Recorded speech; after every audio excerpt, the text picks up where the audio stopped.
अब आने वाले समय नेपाल के हालात क्या हो सकते हैं, इसको जानने के लिए नेपाल में अमेरिका के इन्फ्लुएंस की गहराई को समझना बेहद जरूरी है। यूएसए 1954 से नेपाल का सबसे बड़ा बायलैटरल डोनर है। यूएसएड और मिलेनियम चैलेंज कॉरपोरेशन के जरिए नेपाल को हर साल सैकड़ों मिलियन डॉलर मिलते हैं। 2024-25 में यूएसएड के $695 मिलियन प्रोजेक्ट्स में से $411 मिलियन पिछले फिस्कल ईयर में कमिटेड थे। अमेरिका ने 2017 में $500 मिलियन का एमसीसी कॉम्पैक्ट साइन किया था, जिसका फोकस नेपाल की बिजली ट्रांसमिशन और इंफ्रास्ट्रक्चर था। यह 2022 में रेटिफाइड हुआ, लेकिन चाइना के प्रेशर और नेपाल की इंटरनल पॉलिटिक्स ने इस डील को इसे डिले कर दिया था। लेकिन ट्रंप की दूसरी टर्म में यूएस ने 90 दिनों के लिए फॉरेन एड फ्रीज करा, जिसमें यह हुआ कि नेपाल का $500 मिलियन एमसीसी ग्रांट भी शामिल है। यह फ्रीज नेपाल की इकोनॉमी और पावर सेक्टर को हिट कर रहा है।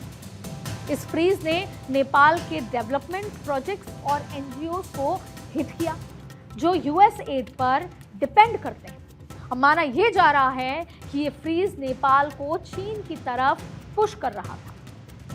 ओली पहले ही चीन के साथ नजर आते हैं। बस यहीं से चीन और नेपाल के बीच टग ऑफ वॉर की शुरुआत हुई।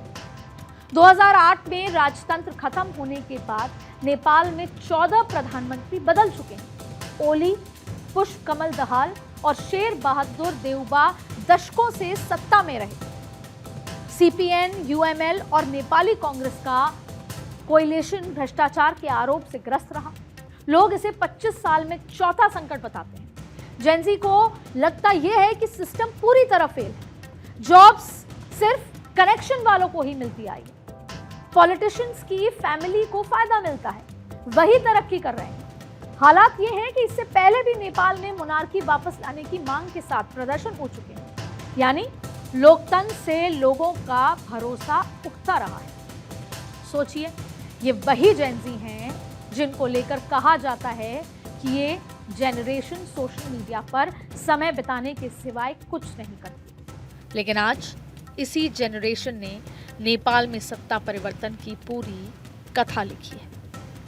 मगर अफसोस, जेनजी को कंट्रोल करने वाली फोर्स का धागा अगर किसी विदेशी ताकत के हाथ में होगा तो ये पीढ़ी सिर्फ एक कठपुतली बनकर ही रह सकती, जिसकी मदद से दुनिया की बड़ी ताकतें अपनी मर्जी से किसी भी देश की कहानी तय कर लेती हैं। इसीलिए ये फोर्स सही रास्ते पर आगे बढ़े, यही सबसे ज्यादा जरूरी है।